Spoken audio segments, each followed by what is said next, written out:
Well, hello, everyone. Thank you so much for joining me on this late night live. Really do appreciate your time. We've got breaking news out of Pictou County, Nova Scotia. The RCMP says this case is extremely rare. The RCMP, in the case of Jack and Lily Sullivan, who vanished from their Pictou County, Nova Scotia home on May 2nd, 2025, has broke their silence to say that this case is extremely rare. They do a sit-down interview, and we're going to get right into it on the other side of this. I've walked through storms in scars and grace, smile through pain with a painted face. They called me too loud, too much, too strong, but honey, that's the reason I belong. Every scar's a scripture, every tear's a hymn. I found my worth where the light grew dim. They tried to break me, but here's a twist. I turned my pain into a clenched fist. I'm an unbreakable woman, born of fire and pearl. I shine like grace in a reckless world. You can test my faith, you can shake my plan, but I'll rise again. Just watch me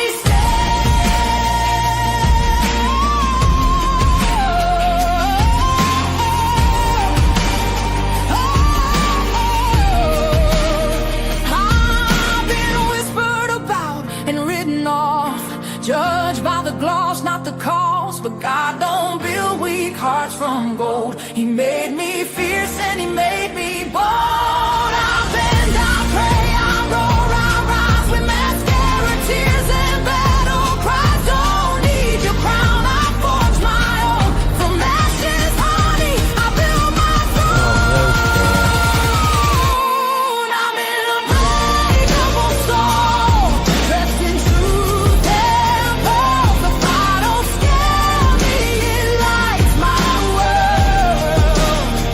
You can doubt my voice, but you'll hear my name. I'm holy and hood, and I'm done with shame. For everyone called too much, too loud, too real. You're not to anything. You're exactly what power looks like.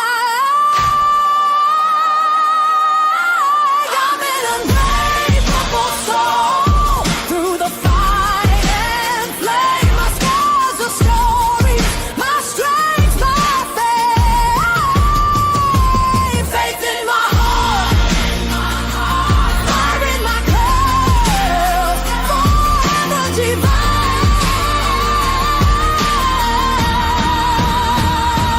Clutch them pearls.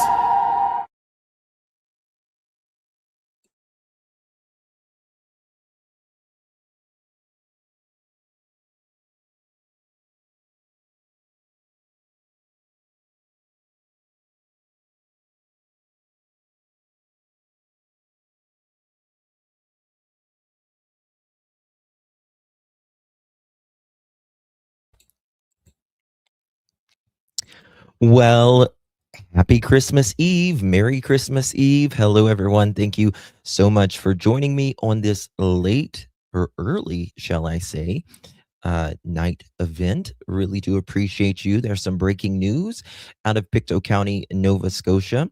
The RCMP has spoken in the case of Jack and Lily Sullivan, who vanished from their Pictou County, Nova Scotia home on May 2nd, 2025.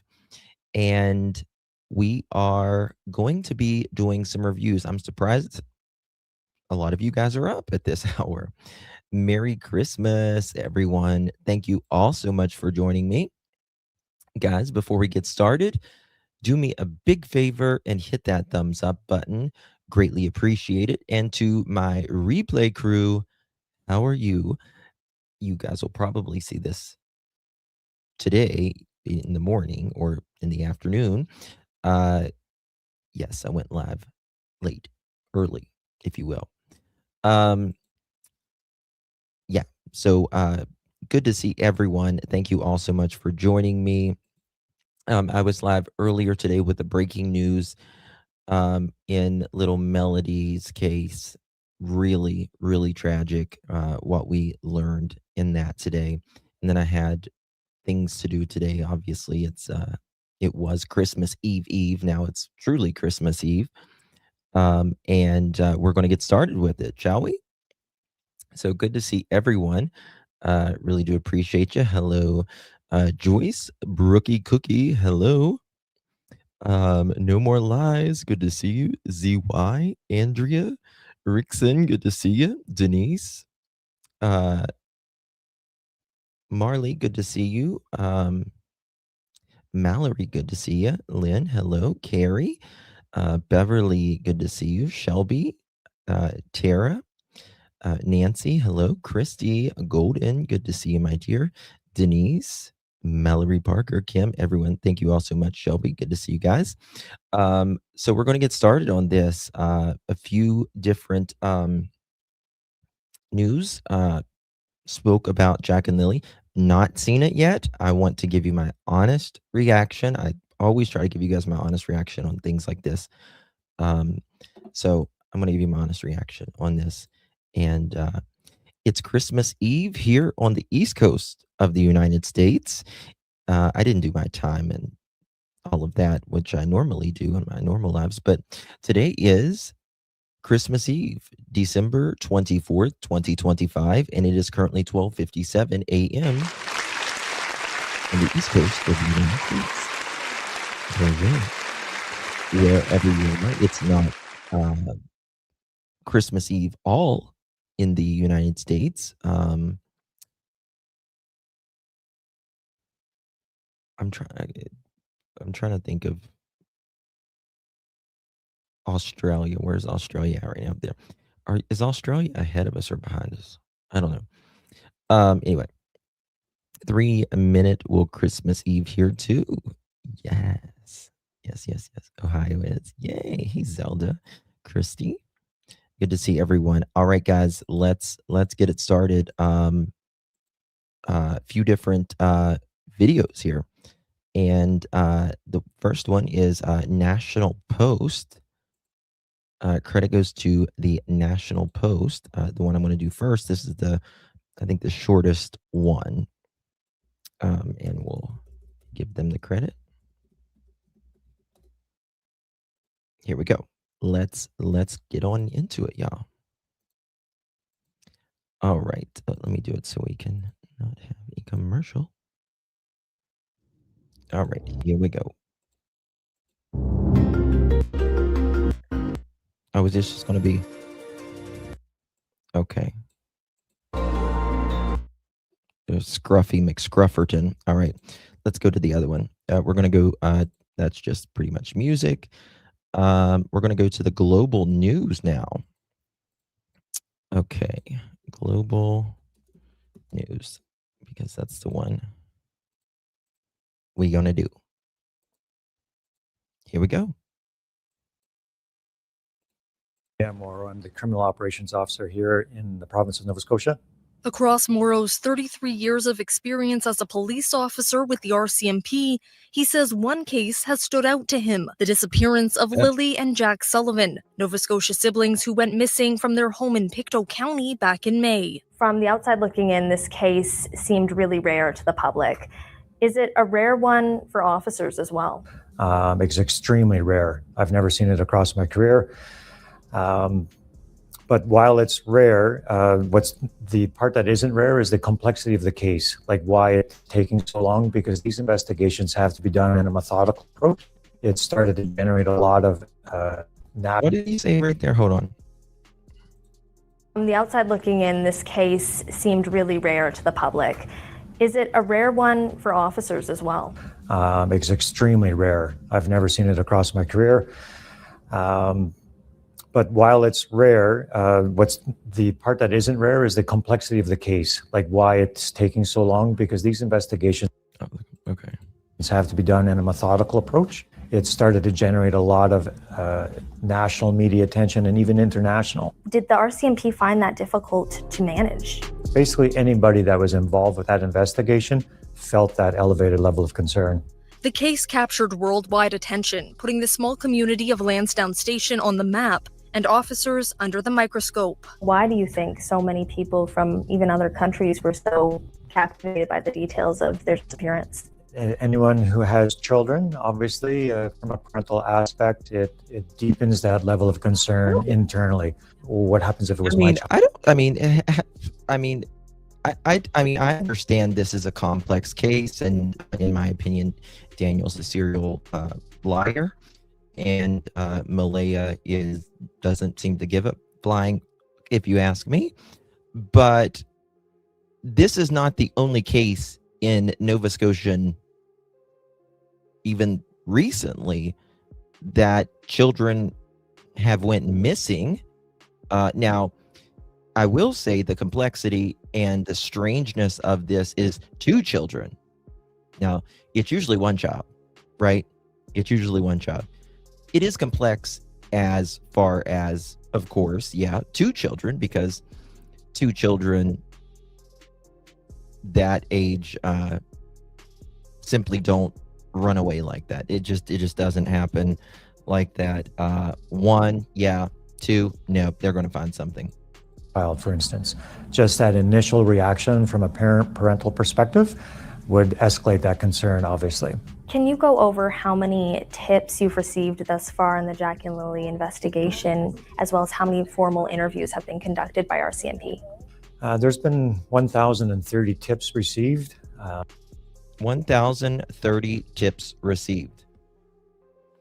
That's a lot of tips, y'all. 1,030 tips. And approximately 86 formal interviews have been completed within the investigation as well. Oh, you hear that, Daniel? You said you have done over 100 interviews. That's sitting down, interviewing a person, not something that's a casual conversation while we bump into somebody along the street. It's a sit-down, structured interview, obtaining what the person knows firsthand. There's also been roughly over 8,100 functioning videos that have been actually reviewed by the team that's supervising the investigation.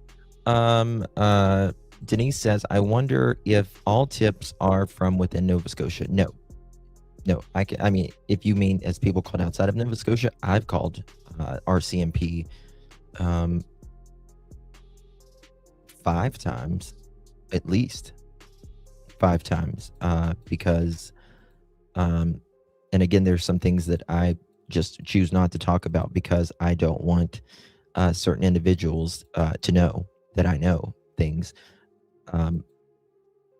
So, no, there's been tips from, outside of Nova Scotia, if that's what you mean. So there's been a lot of work conducted behind the scenes. There's 24 months, forget-me-not, never could and never will. Thank you so much, my dear. It's our 2-year anniversary. Happy holidays, Jasmine, Women, and Pearls. Thank you so much, forget-me-not. Merry Christmas to you and yours, my friend. Really do appreciate your continued support. You're an OG. We have a 2-year-old together. It's been documented that 7 people have completed polygraph examinations. All 7 were found to be not lying. The case is. I'm going to tell you something. 7 people, which we know who the 7 people is. And okay, so when you hear that, just listen. When you hear that, you're going to think, if all of these people aren't lying, what does that mean? What does that mean? Well, I don't believe Malaya's mother, Malaya's stepdad, and I don't believe what's his Daniel's dad's name. I don't believe they had anything to do with it. Right? Now, I do believe, in my opinion, And like Chris McDonough says, I have a 100 batting average on this. 100. There is no way in God's green earth, in my humblest of opinions, that math tell Daniel does not know more, and Malaya. Well, we've read the documents. Let's see here. And I think they're including Janie in that, to be honest with you. We got Daniel, Malaya, Janie, Earl, Malaya's mom, Malaya's stepdad. Maybe one more. I don't know. I'll have to look at the documents. Maybe I'm missing. And like I said, if Daniel wants to do a polygraph, he's asked to do more. I'll pay to have it done. And if he passes the lie detector test with a good score, I'll be your biggest advocate. Okay, Daniel? He seems to not take me up on that offer, though. I don't know why. Still considered a missing persons investigation despite the involvement of major crimes. Would you say that this was the biggest case that Nova Scotia RCMP had to cover this year? Yeah, it's certainly one of the most prominent ones within the province in the past year. Touched a lot of people. But the case of 2 missing children wasn't the only one that touched the hearts of Nova Scotians this year. At the beginning of 2025, intimate partner violence-related homicides were happening at an alarming rate. The approach to intimate partner violence has... You can't tell me. Let me tell you something. I'll believe Daniel's kids way before I'll ever believe a fucking polygraph test. I'll believe Daniel's exes before I'll ever believe a fucking polygraph test. Let's get that straight quick. Real quick. Right? Whenever you have a 4 and a 6-year-old who has, I don't know, black eyes all the time, that's Daniel's, saying. Daniel says that. Daniel's own kid saying that he was abusive to the kids. Yeah. I'll believe a teacher before I'll believe a polygraph any day. Changed drastically since I started as an officer. If you have the numbers on hand, how many intimate partner violence related incidents? There's been roughly over 3,000 intimate partner violences within the last year. In Nova Scotia? Nova Scotia. Do you have numbers from 2024 for comparison? So I don't recall the exact numbers, but it's several hundred more. Sometimes it can take up to 30 occurrences for a victim to actually come forward. I'm curious your thoughts on this. How do you think the Mass Casualty Commission's final report has influenced RCMP's police work in Nova Scotia over the last year? So victims often fear loss of their friends, their social groups, their networks when they report an intimate partner violence against their spouse or significant other. It's about challenging those barriers, how we collaborate and support victims on the initial trauma-informed approach, for instance. That's what the theme is about how we engage our victims and support them through the process. Are there things the Nova Scotia RCMP has changed in terms of your own protocol this past year that come to mind around intimate partner violence? We've hired more victim services case coordinators, more intimate partner violence investigators, and that's really going to assist with the high-risk case coordination that occurs within the province, and also how we collaborate with our external stakeholders on supporting the victims and family through those crises. And those hirings happened in the past year or so? That is correct, within 2025. And when we say you've hired new investigators, does that mean these are new people that are coming in, or are officers getting restructured duties? Right. No, these are what we refer to as net new positions. How would the Nova Scotia RCMP like to better their work to serve survivors and victims of intimate partner violence moving forward? Now we are approaching in a trauma-informed approach, supporting the victim as best as possible in the early stages, and some of those outcomes really are victim-led. So that is how we're kind of shifting our focus. Another RCMP department that found themselves busy this year was the Human Trafficking Unit. How did human trafficking instances change between 2024 and 2025 within Nova Scotia? So in 2025, there was 50 investigations that the Human Trafficking Unit was the lead on. And when we compare that to 2024, there was 60 investigations. So it was a drop of 10.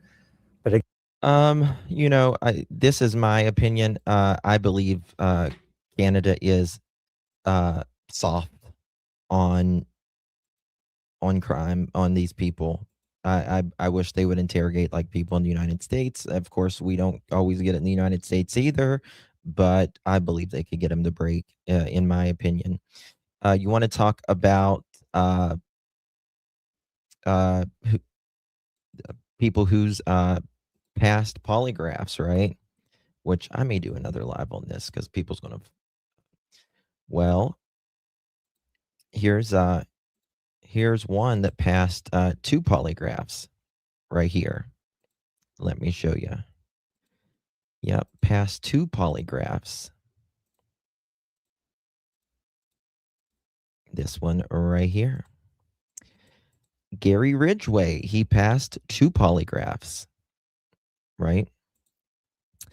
Who else? 1 second here.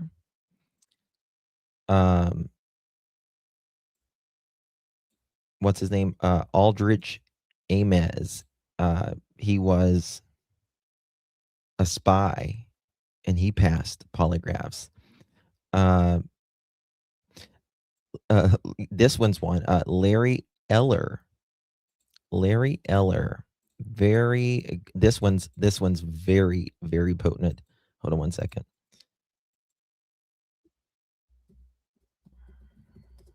Okay.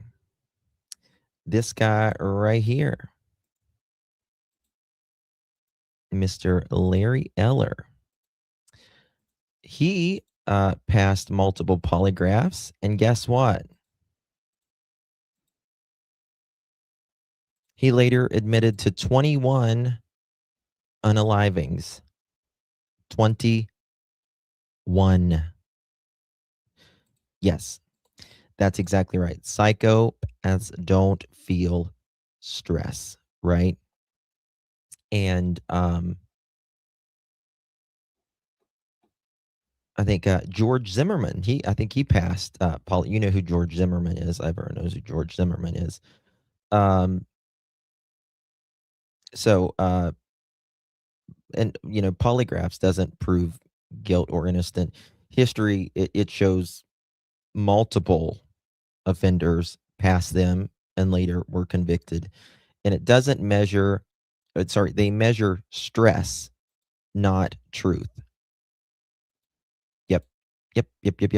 They measure stress, not truth. And there's 2 ways, well, there's more than 2 ways to beat it, a polygraph.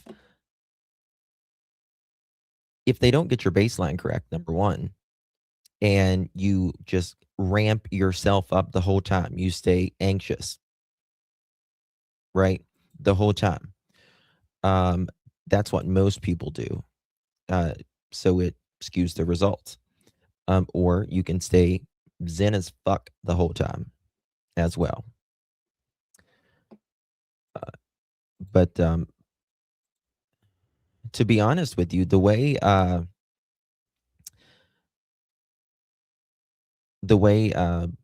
Janie is wired, that makes me question how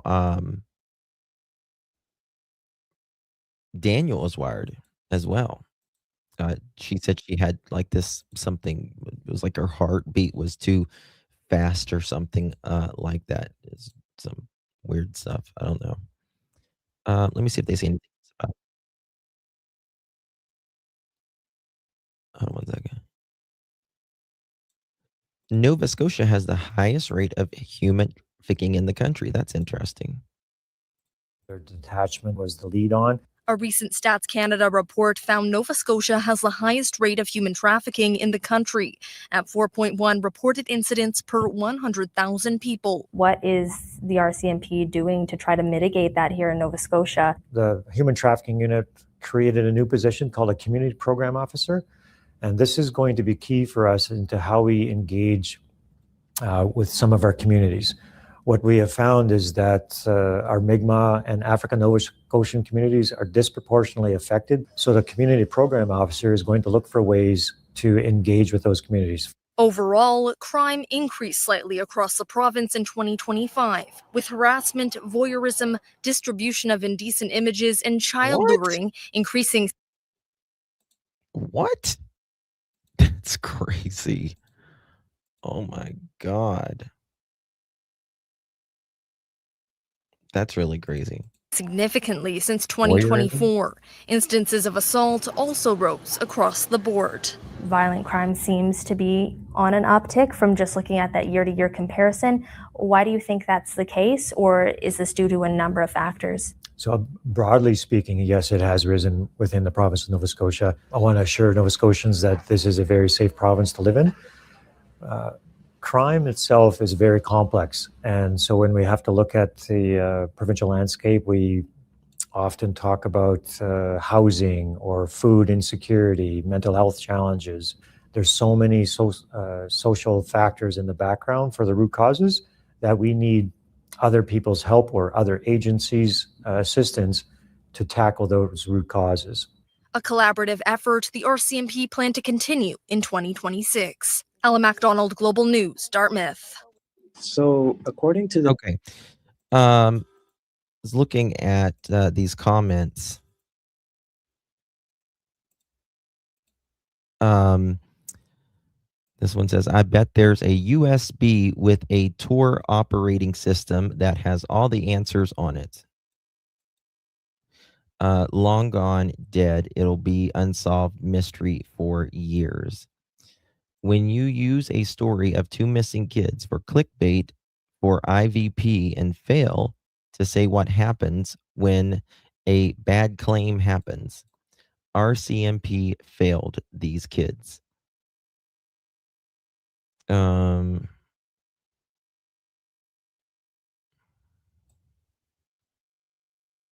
Let's see here.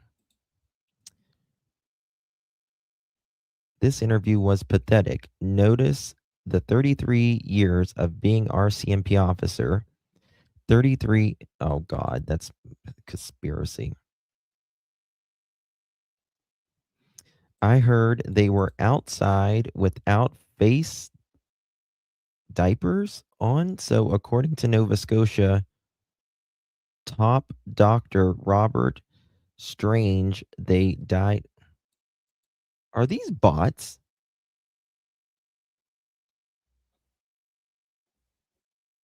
Okay, these people are fucking weird. I don't get what they're talking about. Denies he had a hard time for many years. You mean Daniel Mattel? Daniel is this RCMP leader is a disaster, not a cop. He sounds like a paper pushing administrator.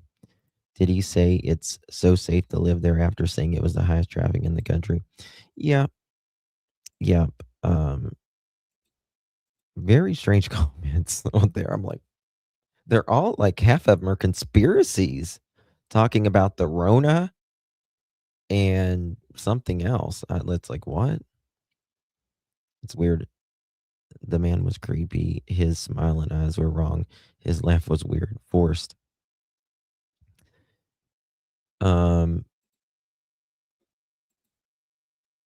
Dutch shepherds can tell someone is evil.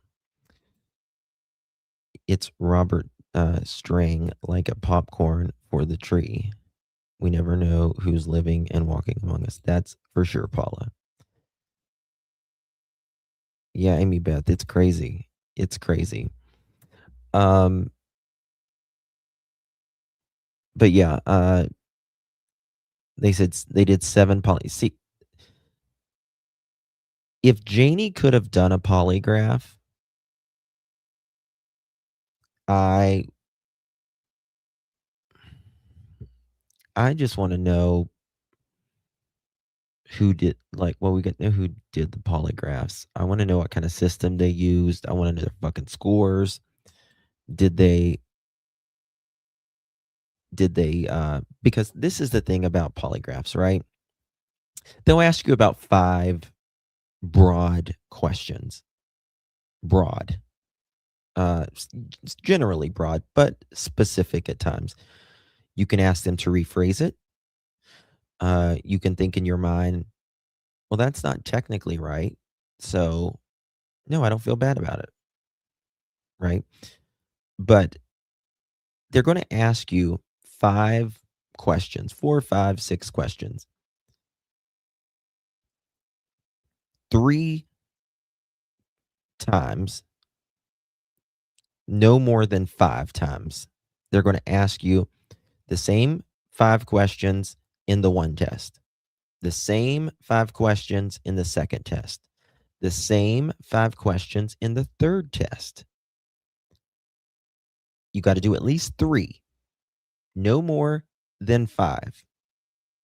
Okay? You can do 3, 4, or 5. And they average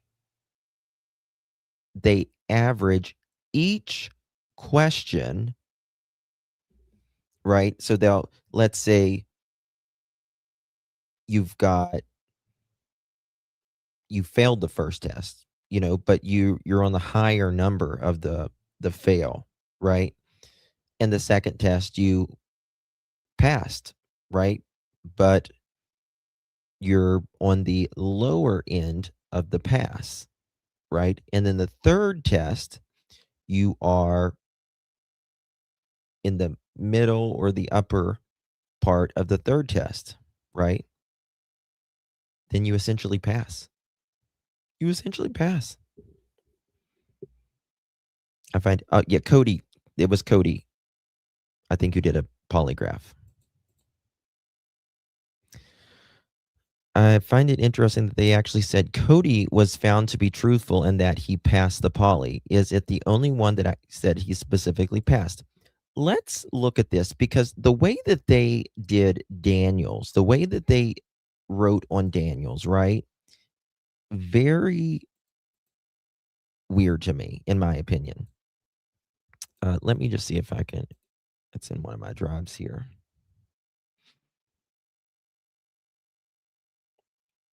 Okay. Pardon me. Okay. Pulling this up. Give me 1 second, guys. Guys, if you're just joining us, please do me a favor. Hit that thumbs up button. Would greatly.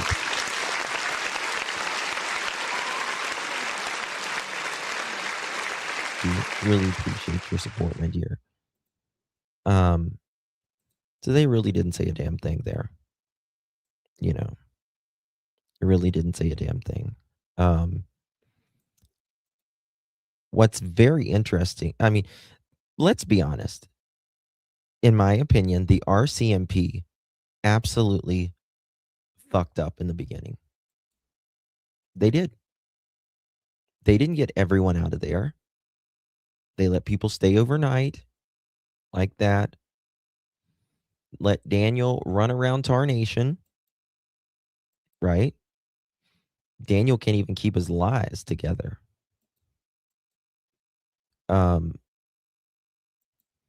Didn't what was it?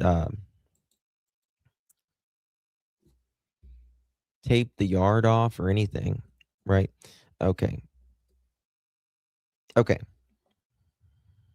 What page is this? Let me look at this.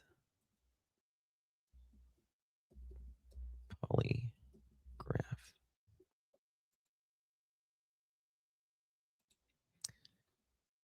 we're going to go to these documents. Let's see what they say of who I can't remember, but Daniel's is very much different on the polygraph.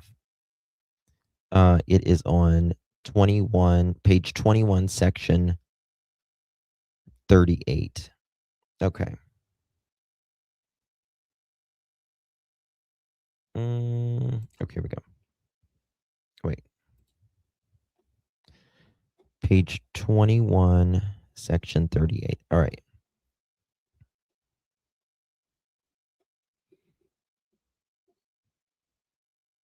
Okay.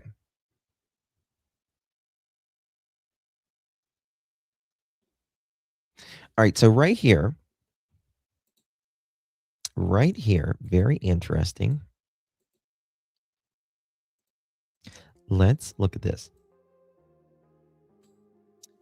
All right. They talked about their relationship with Malaya. He said the following. Okay. By the way, Daniel, and I know this to be fact, Daniel is here for whatever reason is behind this reaction about the relationship. He is very concerned about that. Right? Good night, little bit. Thank you, baby. Good to see you. Right.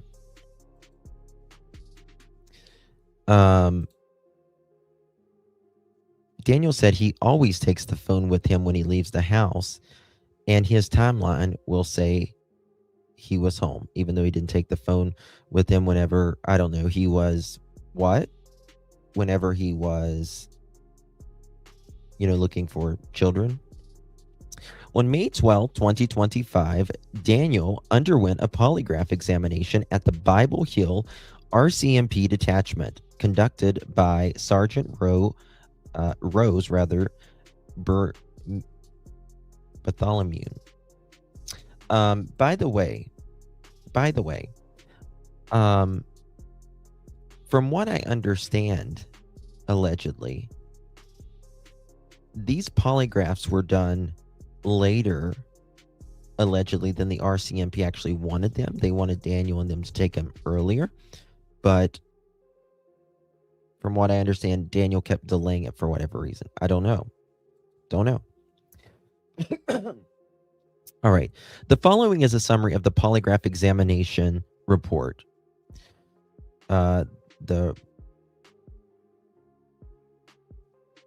Okay. I want to know, I'm going to take a screenshot of this because I want to know this person. Does this person give polygraphs a lot?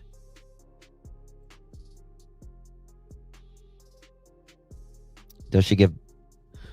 But he was asking for them in the beginning, Justin. I know. Yep. Right. Okay.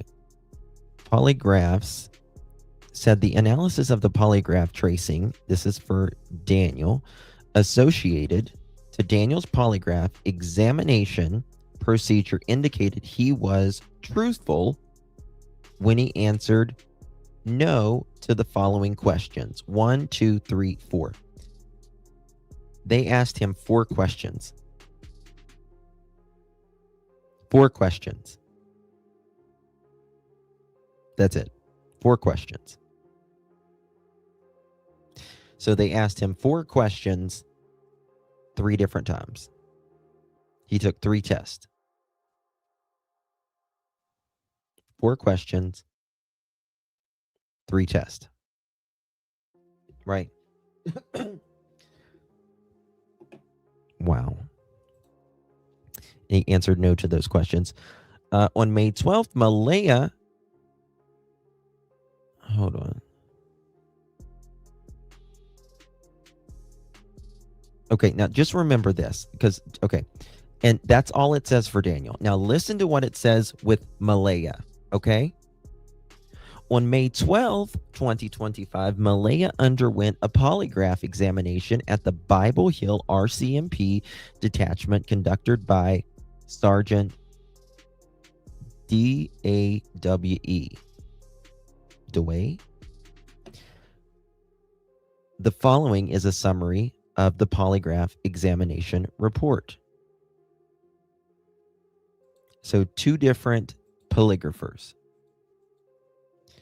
Sergeant DeWay stated Malaya willingly agreed to undergo a polygraph examination in relation to this investigation in an effort to eliminate her as a suspect. In an effort. Effort doesn't mean it 100% eliminates anybody. In an effort to eliminate her as a suspect in the causing of her children's disappearance and possible MURDER. She was found to have been truthful when answering the following questions. Right? Okay. Now, then there is Cody Sullivan, biological father. They had met Cody Sullivan, Cody, at his residence in Redacted. No, that's the follow-up. That's the follow-up.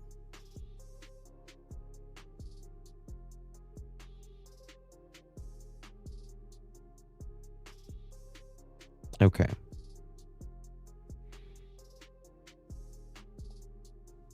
On other witness statements on May 2nd, 2025, May 14, 2025, 2 statements were obtained from Brian Ward, Lilly and Jack school bus driver. The following is a summary of what he said. Okay, that's the school bus driver. Okay.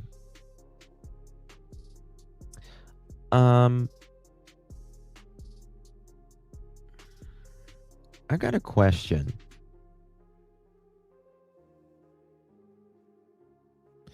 This is not all of it.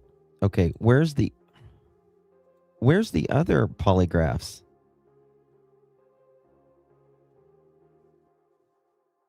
Where's the other polygraphs? Hold on. DM 24 and 27, section 37, 4 questions. Malaya Brooks Murray, 28, page 28 and 47, section 4 questions. JM.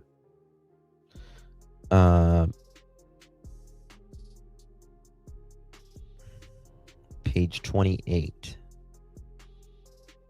Okay. Okay, page 28. Let's go on down. And let's see. Okay.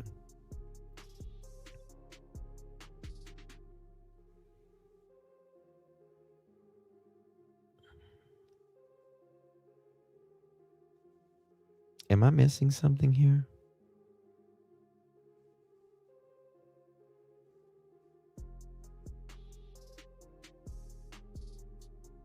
What am I missing?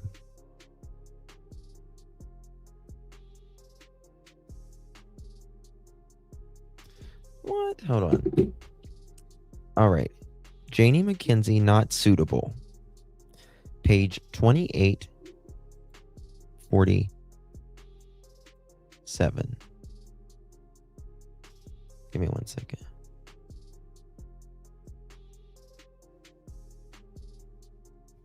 Okay, here it is.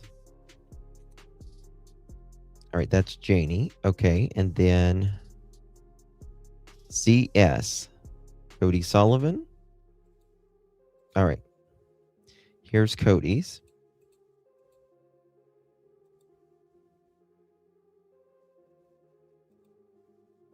All right. On June 12th, 2025, Cody underwent a polygraph examination at the Redacted RCMP detachment conducted by Sergeant Firth.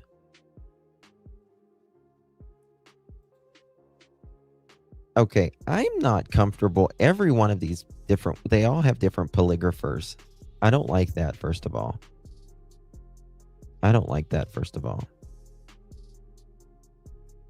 Hey, Justin, this Thank you, Hiker. Appreciate you, honey. Look at the date difference between Daniel's and Janie's. Yes. Okay. Cody underwent a polygraph examination in relation to this file. An analysis of polygraph tracings associated to this polygraph examination procedure indicated he was truthful. Okay. Cindy, July 2nd.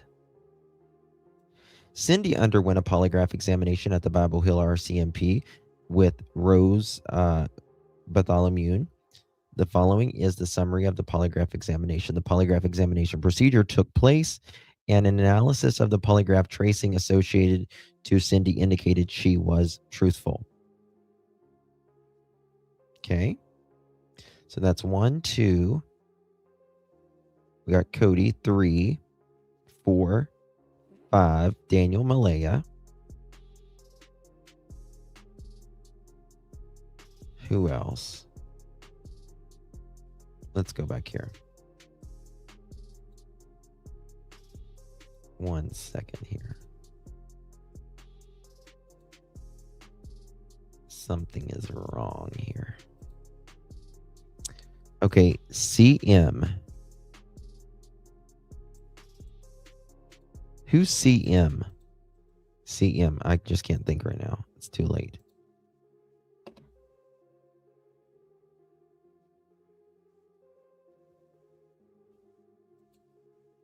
Who's CM?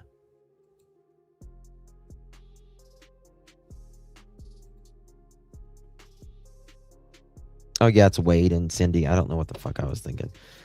Okay, so we got Daniel, Malaya, Junkyard Janie, right? Cody, Wade, or sorry, Cindy and Wade. 1, 2, 3, 4, 5, 6. They said 7 polygraphs. There was not 7. I think he got it wrong.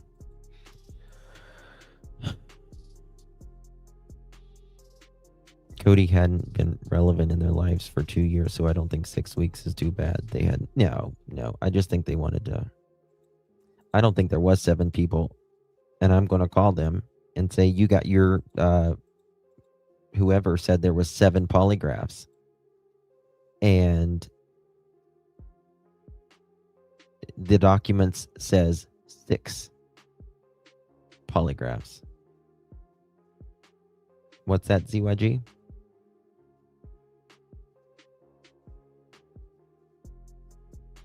Justin, would you do a polygraph Justin, would you do a polygraph if you were in a situation and you were asked? I'll tell you something I would do.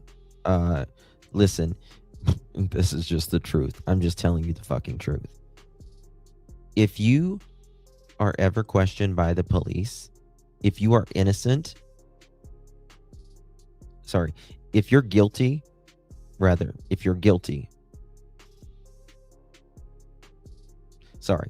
if you're innocent, I meant, you need a lawyer, right? And if you're guilty, you really need a lawyer.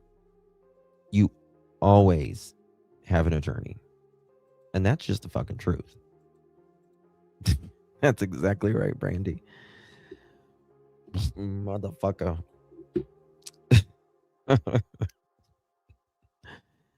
That's the truth. Yes. Mm-hmm. Always. So, if I was ever being questioned for something, you need an attorney. You just do. But I'll tell you, most people are very intimidated by the police, especially in the United States.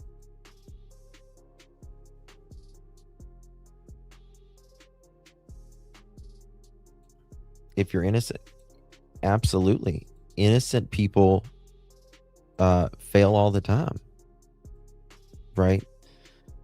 Polygraphs measure your physiology, right? That's what it measures. That's it. It doesn't prove innocent or guilt. That's just it. They're famously unreliable. Like I said, Gary Ridgway, he passed two polygraphs. He unalived at least 49 individuals. 49. He's the Green River unaliver, right? But they just measure physiological stress responses. Nothing can measure a lie. Nothing can measure a lie. If your body does not respond to the lie, it doesn't pick it up. Right? All you have to do is either amp yourself up so your baseline is there, and it doesn't matter what question they ask you, right? He is dying. I forgot about that. Yeah, they said, well, there's rumor that he's dying. Yeah.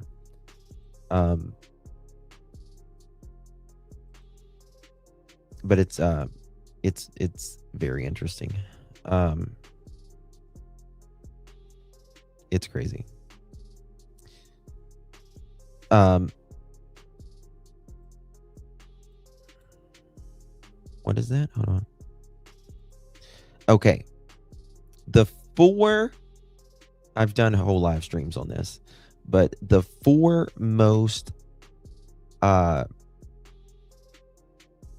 people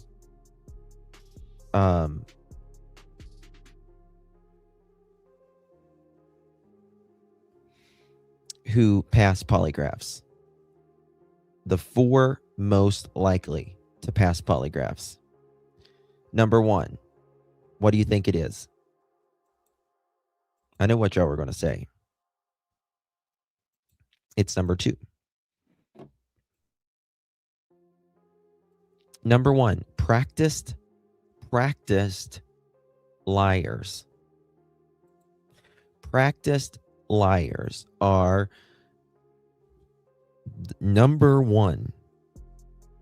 Number uno one most likely, clip this, to pass a polygraph. Right? God, Daniel, we need to fix that hair. Okay, there we go, baby. Number 1 most likely. I were the king of the forest. I don't know. He reminds me of the Cowardly Lion, kind of like Don Wells. Number 2 most likely to pass. You know it, and I know it. Psychopaths. 1, practice liars and psychopaths. Psychopaths, practice liars. Psychopaths, practice liars. Okay? Guess what number 3 is? Guess what number 3 is? Authority figures. Authority figures are likely to pass.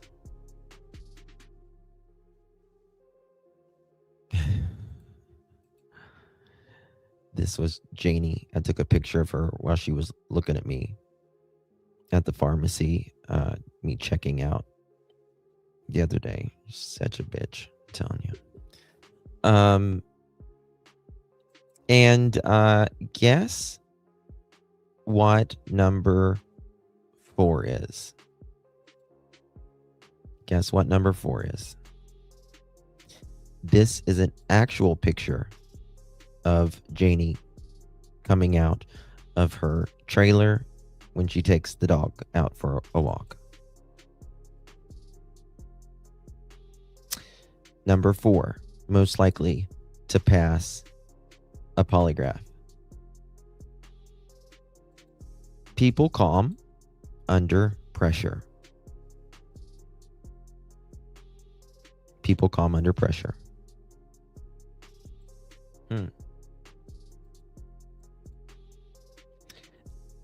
That part wouldn't be Janie. That part wouldn't be Janie. Her heart was racing 90 miles an hour. Now, Daniel, I don't think he's calm necessarily under pressure. Remember, Daniel said, this is what is interesting to me.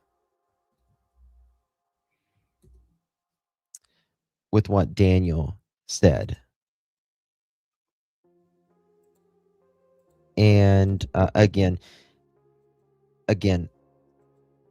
they don't, lie detectors don't measure lies. Get her some skinny jeans. Janie couldn't fit her thunder thigh in a skinny jean. I can't fit in skinny jeans. I look like a can of pop biscuits. But hold on one second. All right. Listen to what he says right here. Okay, you mentioned you offered to take a polygraph test. Yeah. Did the RCMP take you up on that? Yes, it did. And how did that unfold? That unfolded in my favor. They obviously know I wasn't lying about anything. So they said, yeah, great, thank you, come in Yeah. for a polygraph test. Yeah, it took a little while to set up, and When did you do that test? I don't know the exact date, but that would be Listen. at least 3 weeks ago, probably. So roughly 3 weeks after the disappearance. Yeah. And I think most Canadians wouldn't have any idea what's involved with that. Can you describe the process? You go in and just tell us right from the start. We go in, sit down in a big comfy chair, and they have multiple sensory pads. You have them underneath your forearms, you have them underneath your butt, and you have them underneath your feet with your shoes off. They probably threw the damn. Can you imagine Beetlejuice up here, pads under his feet and his butt?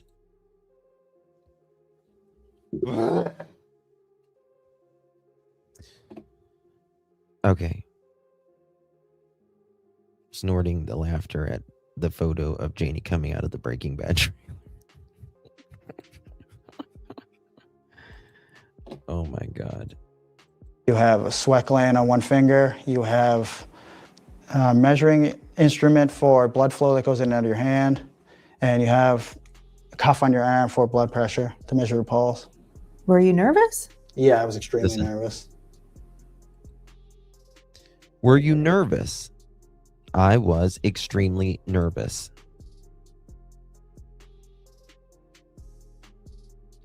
Okay. Now listen to what he says. Listen to what Mary Chrysler here says the next thing. Mary Chrysler. Especially with the first question they asked you, did you kill Lilly and Jack? That was the first question they asked you. Yeah. Yeah. What went through your mind when someone's asking you that question so point blank like that? Listen. Your mind has a massive release of chemicals, I guess you would call them.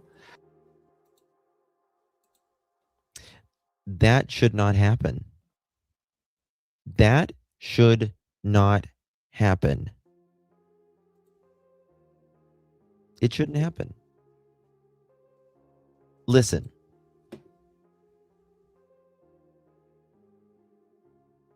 I can understand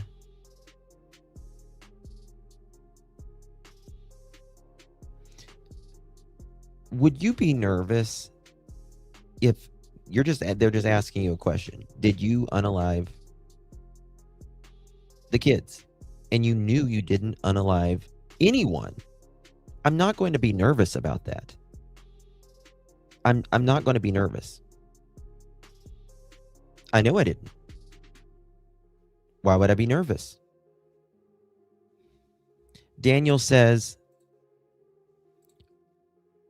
this, especially the first question, did you kill Lilly and Jack?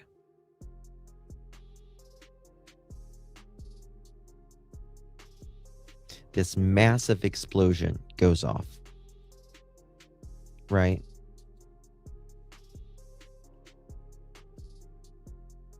So my question is, a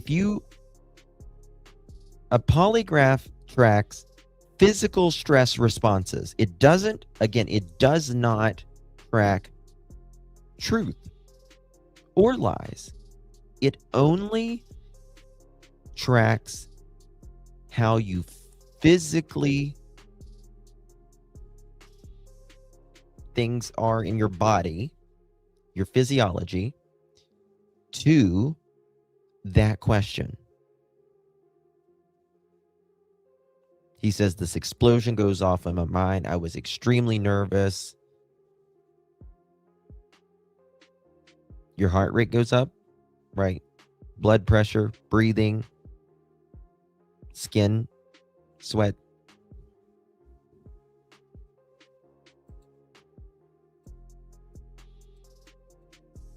And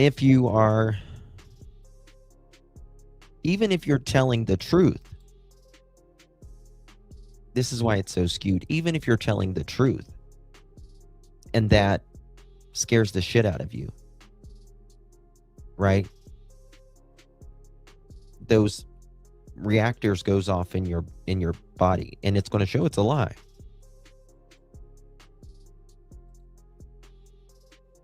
Right? Fear, anything like that is stress. Right? Stress, things react in your body, right? We know stress will unalive you. It's one of the biggest unalivers. People don't live longer when they're stressed because it makes your body work hard. Oh, they are, Allison, in my opinion. They are and so, again, I don't think the other 5, if you will, polygraphs mean nothing because I don't think they had anything at all to do with Jack and Lilly at all. None of the bio dad, the grandparents, anything like that. Grandma's boyfriend, anything like that. But when you are used to being a practiced liar, right? People who lie constantly. Okay. The best way I can describe this to you, right?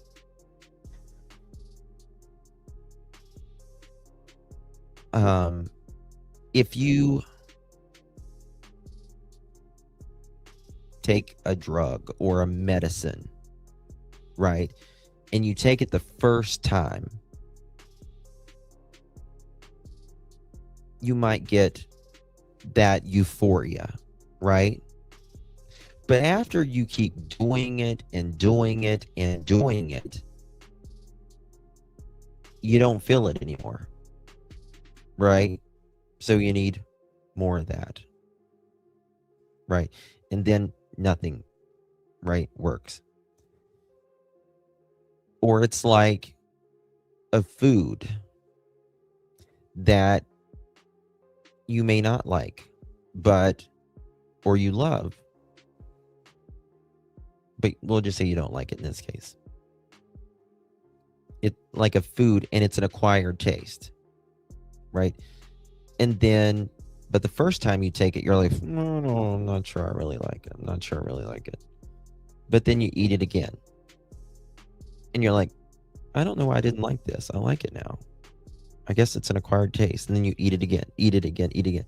That is a practiced liar. People who lie all the time, they don't feel the shame or the guilt.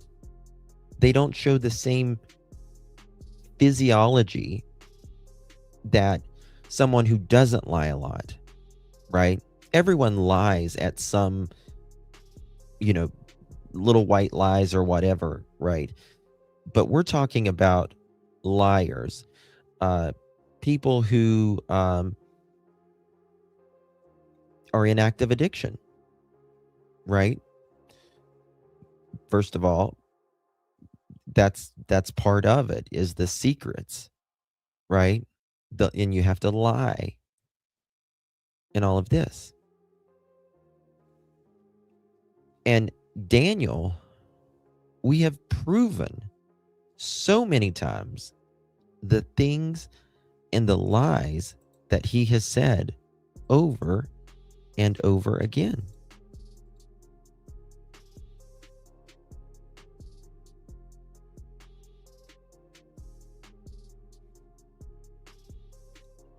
Yep. Very weird, isn't it? Very weird. Thank you, Becky. Thank you so much, honey. Appreciate you. Yep. You just make up more lies. But the thing is, people, they lie so much that it's just part of them, right? It's just part of them. Like Daniel says, he's going to NA 3 times a week. He didn't have to lie about that. Right? Like, he did not have to lie about that. But he did. He lies about things where it's not even needed to lie about. I wish he was going 3 times a week. Right? Absolutely does. Right?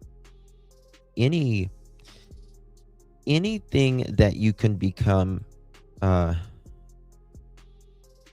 this is the thing. Our brains rewire themselves, right? Like, physically rewire themselves. But when you are on, and this is the thing, and I showed you guys the text. Daniel said he has been on the math every day for years. Every day for years.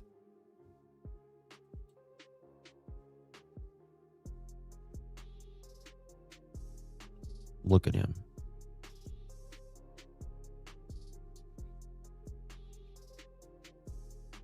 I'm telling you. Planet of the Apes. Sometimes you just...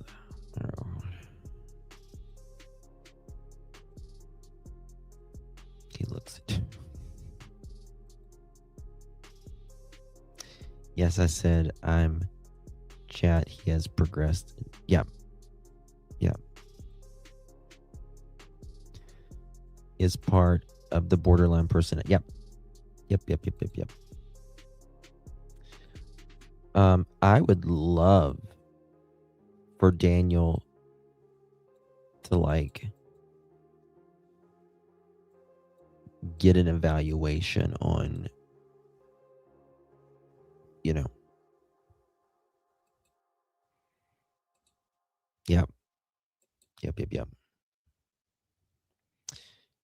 Yes, you have to, Brandy. What Brandy say?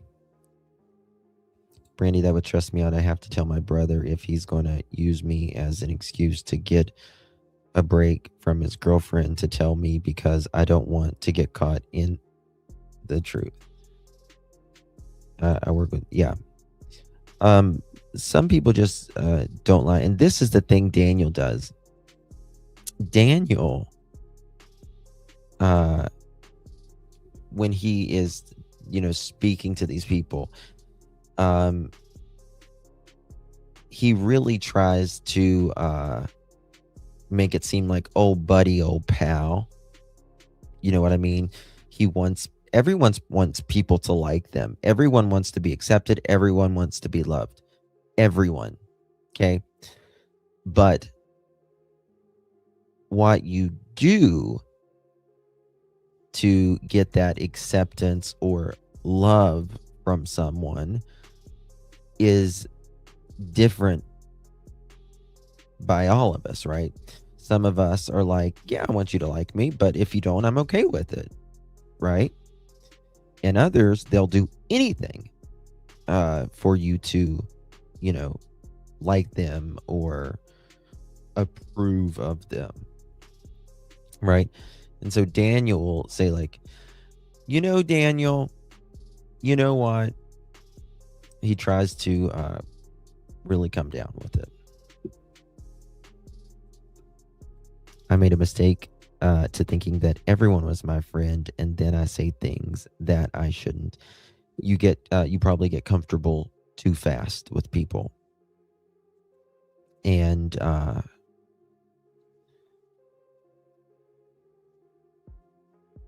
then you feel like you get burnt, which is you're probably a very trusting person. The reason the children chatted with everyone and anyone is because they were starved for kindness. Paula, yeah, you're probably not wrong on that. That makes me want to fucking cry. Yeah, too trusting. Yeah. Mm-hmm. Yeah.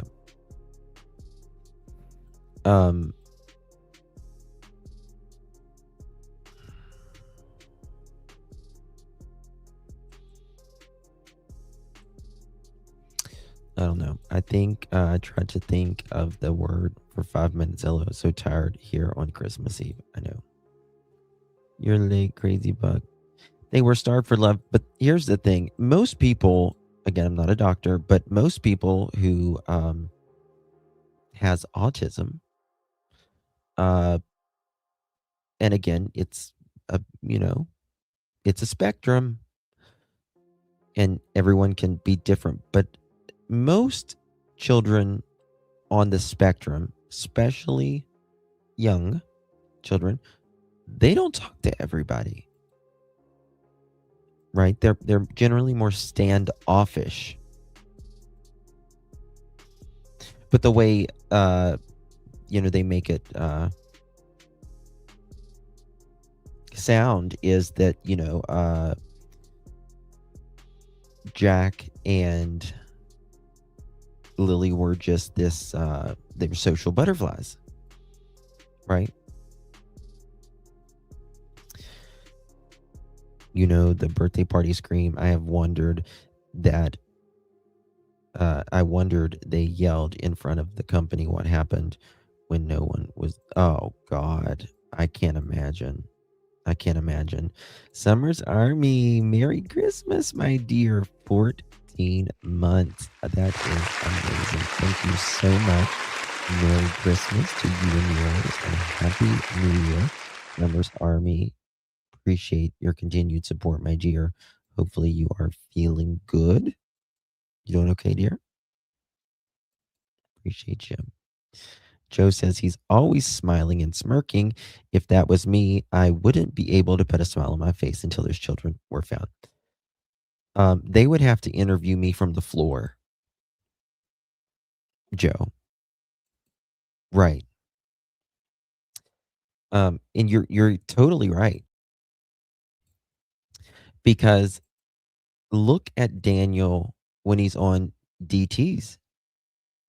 He's almost play-like.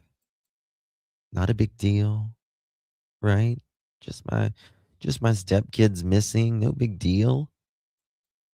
Smiling. I couldn't fake a smile on that. Couldn't force me to smile. Think of Brandy Nail, Michael Vaughn's mom. when she does interviews, right? Think of Beth Holloway, right? Natalie Holloway's mother. Hey, Gypsy, Merry Christmas. Yes, because it's serious business, right? It's your kid. You're not going to be the same until they're found and hopefully alive. But that's not the case in Brandy Vaughn's, Michael. Yep. Yep.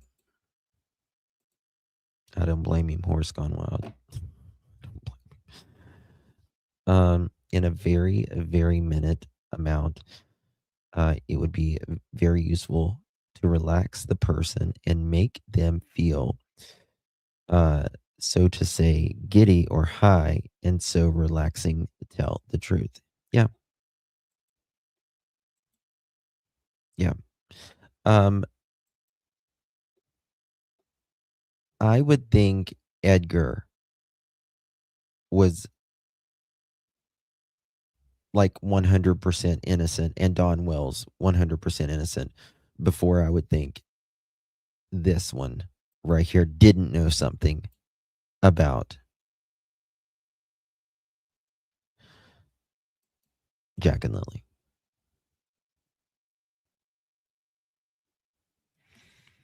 Wannabe Sleuthin. You know who used to have really good videos on Holland Snap was Trevor Lee, but he's not on anymore.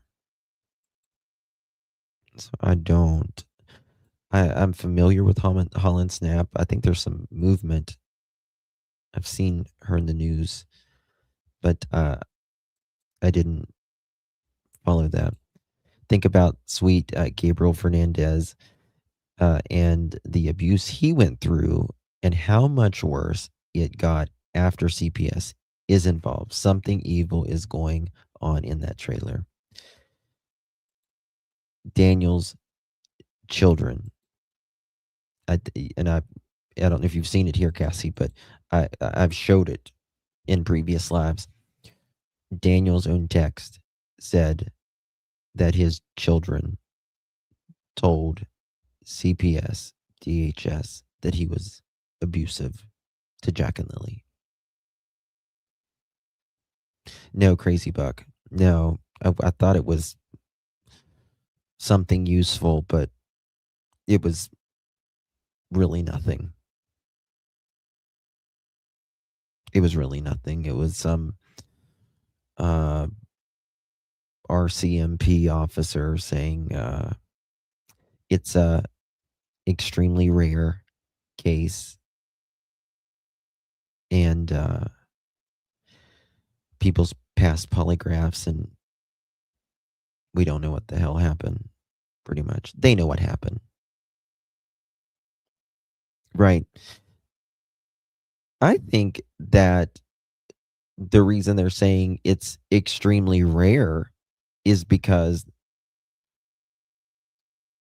they've did these polygraphs. And again, I don't think the parent, or not the parents, the grandparents or grandma's boyfriend or anything knows anything when they took those tests or was involved. But they know, in my opinion, that this little, Nancy Reagan right here, knows a lot more, right? And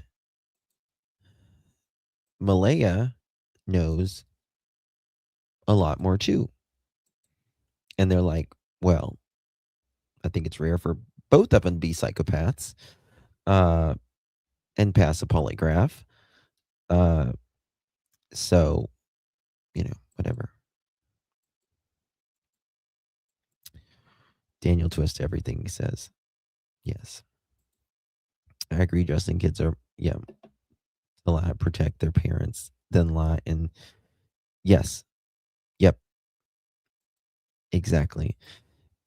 Ching. Thank you, love.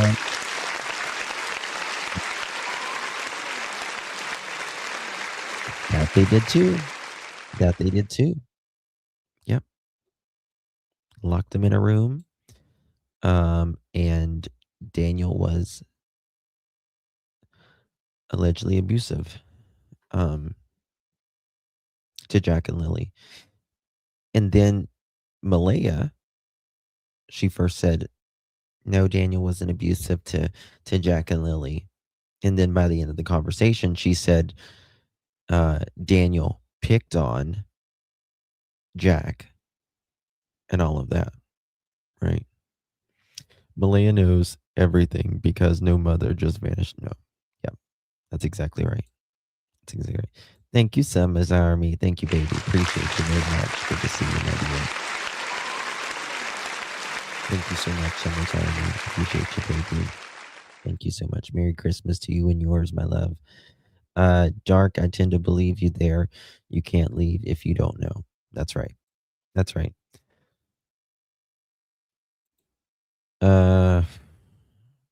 Misty, I'll tell you this. I think there's, at the very least, sexual deviancy because of how he said, and I showed you guys this text message from Daniel himself, when he said to, what was it? He said to his girlfriend that when she goes to sleep, he's going to take off her clothes and he's going to R her and her. And if she says stop, he's going to fuck her harder.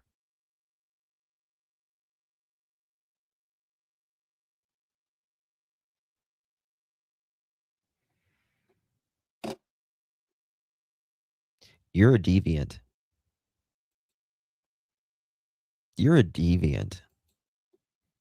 That's not kinky play or dirty play or anything like that. If someone says stop, you stop. Right? Right.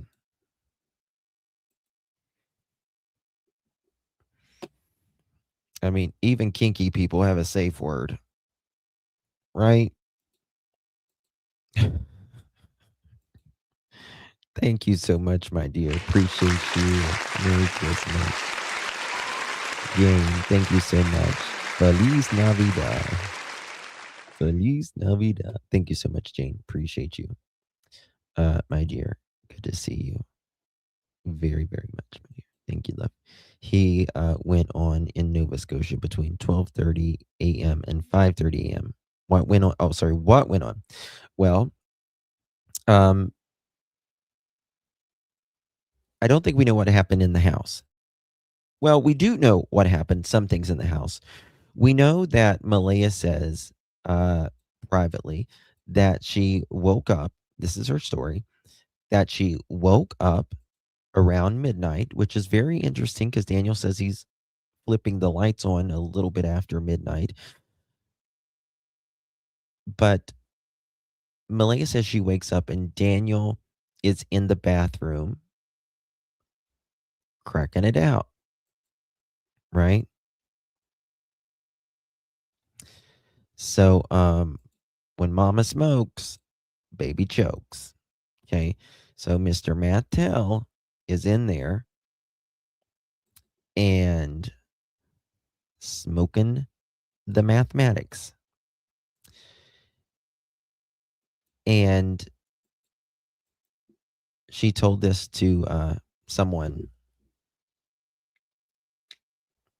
privately. And that is 100 on that, by the way. 100. She said that.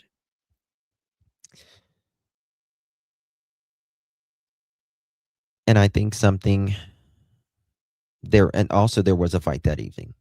There was a fight that evening. I think Malaya was playing it cool the next day whenever the family and everything got there, because she fucking had to. Right? For whatever reason, she had to. And then when the presser happened on Saturday, she lost her shit.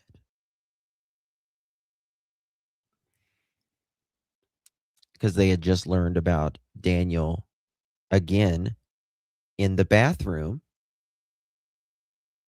You get that, guys? In the bathroom. What was he doing in the bathroom while his family was there? Token on the pipe. Right?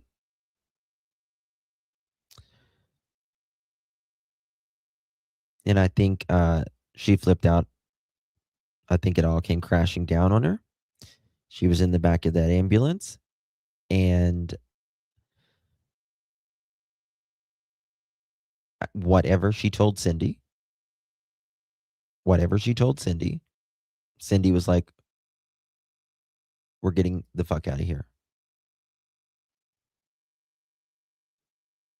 And Malaya left.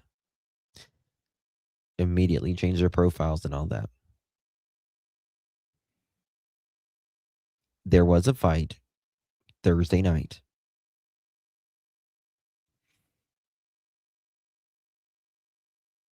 You don't flip a 4 and a 6-year-old light on just to flip it on at 12:30 in the morning.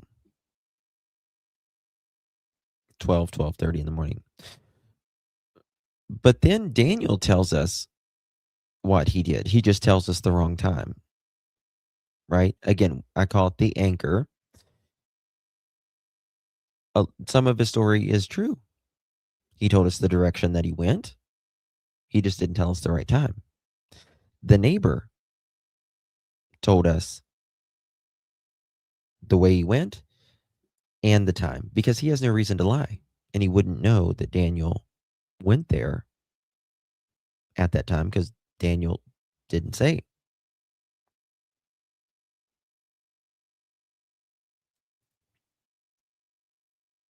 So something happened, man.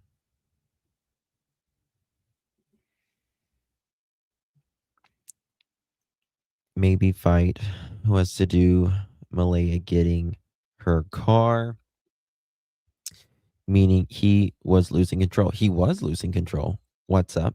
Absolutely. Again, with DV situations, people that are abusive in your home. When is the most dangerous time? It's always dangerous, but it's really dangerous when you cut it off and they lose control. And when they lose control, they react even harder.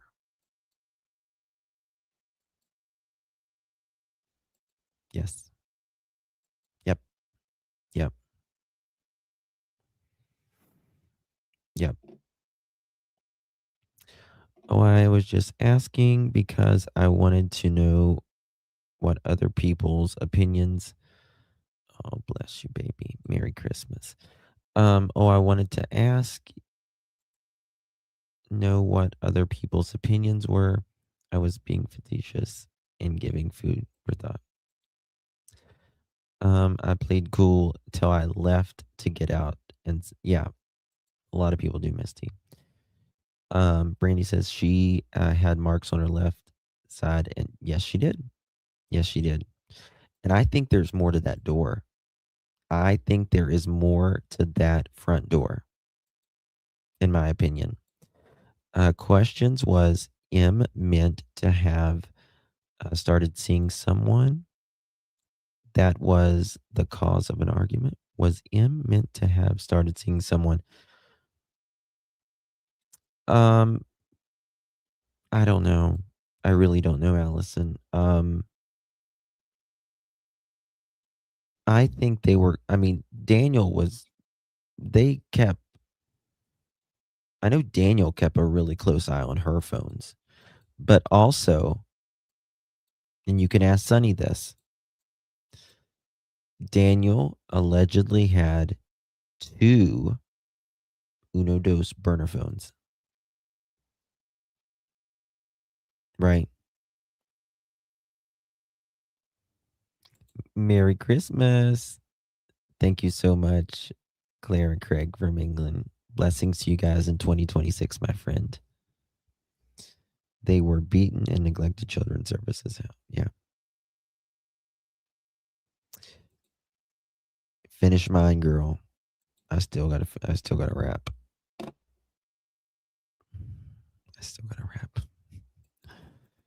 I agree. Morge at the door. He either wanted to know if she was going outside or broken the door in a rampage. I think the latter. He had complete control until she got her Pathfinder. Yeah. Remember, they had Grandma's card until that evening. They took the card back.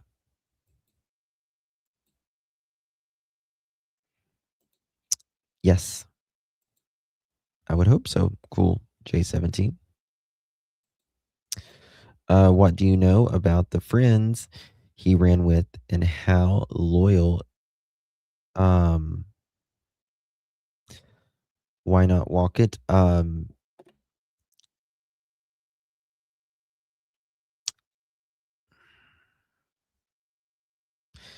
You should probably. Did you watch my live yesterday? In the documents, Daniel went to pick up 2 of his friends Saturday. I think it was Saturday. Durwood talks about him and Daniel and 2 other people coming to his house. And his one of his kids and I guess a friend was there. And Durwood hadn't seen him in over 2 years. He wouldn't have money without Malaya, in my opinion. Kids. This is the thing, what's up? They didn't have any bills.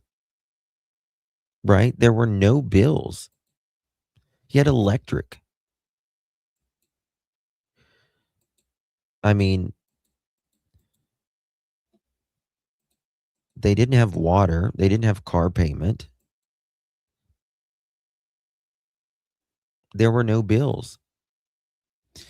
And Malaya got a check for, I guess, the tribal check. And they got some assistance and all that. Daniel worked 1 day a week. It was like a unemployment kind of thing. They were making more than enough for them to be comfortable. Right. Oh, power bills are high everywhere, Mohawk. Everywhere. But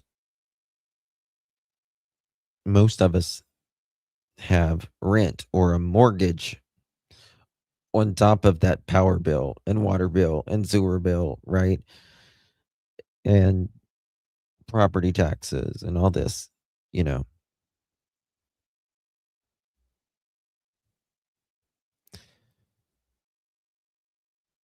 And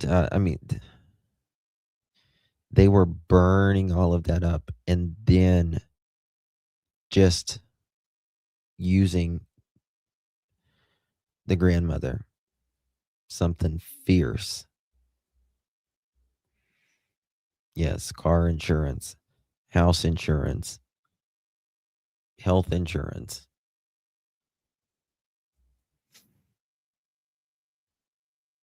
If she's in no tax-free land. Well, it's in Janie's name. The place, she didn't pay rent. Daniel didn't pay rent. Free health care. Yeah. I wish I had free health care.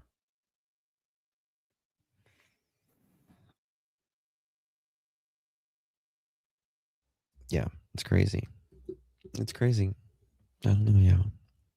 Guys, I've got to go to bed.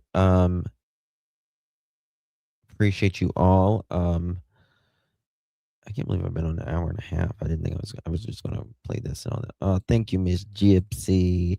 Gypsy, it's Tramps and Thieves. Love you, darling. Merry Christmas.